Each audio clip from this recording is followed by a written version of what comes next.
These are 14 rappers who turned informant. 6ix9ine. It's hard to name a more notorious snitch than 6ix9ine. After pretending to be the hardest gangster in hip-hop, he folded in court and gave up his 9 Trey Bloods crew during the RICO case. He lost all credibility, and since his release completely fell off, all while the IRS is taking all of his belongings. The 9 Trey Bloods, 9 Trey Blood. Approximately when did you become a member?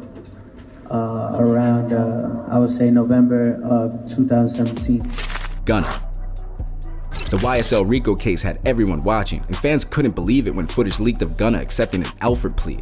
But things got worse when another video of him snitching as a teenager leaked. Although Thugger claims he's innocent, the damage was already done. Snoop Dogg. For years, rumors swirled that Snoop cooperated with police, but things got really bad when a retired LAPD officer called him a snitch. Leaked paperwork also suggested he worked with the cops to beat a charge. Snoop denies it, but others still clown him for it. When you do those type of crimes, they're not gonna come to prison. One of the reasons that nigga come, Snoop would never come. I mean, Snoop was on, we beat a murder trial for him, but then he was on probation. Drake. Although Drake is far from a gangster rapper, nobody expected him to snitch twice. Back in 2020, he called the police after a robbery, despite claiming he had shooters all over Toronto. Then recently, he named streamers in a lawsuit against UMG. 50 Cent.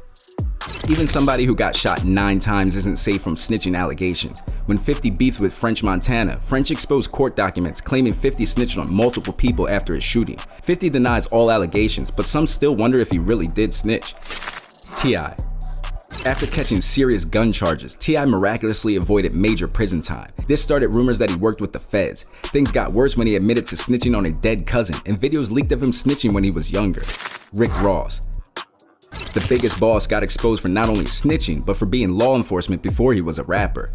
Ross used to work as a corrections officer, and he only quit because he didn't want to get into proper shape. G Herbo. When PTSD exploded, nobody ever expected G Herbo to turn informant. But after he was named in a fraud case where he and a few others were accused of stealing IDs, papers leaked claiming he would cooperate, and although it was never confirmed, fans still debate it to this day. Spot 'em got 'em. Once known for his black Air Force energy, Spot 'em lost all credibility when documents revealed he took a plea deal to escape gun and burglary charges. Since the leak, the rest of the game disowned him, and Lil Durk canned a collaboration that Spot 'em paid for. Boston Richie. Unlike many other rappers who play dumb, Richie was caught red-handed. Video of him snitching in the interrogation room leaked from an old GTA case. Although he still denies ever snitching, the evidence is damning. Troy Ave. She Belongs to the Game was a major hit, but Troy fell off after a shooting in 2016. Trey testified in court against Taxstone, another rapper and gang member. Since then, he's been permanently labeled as a rat.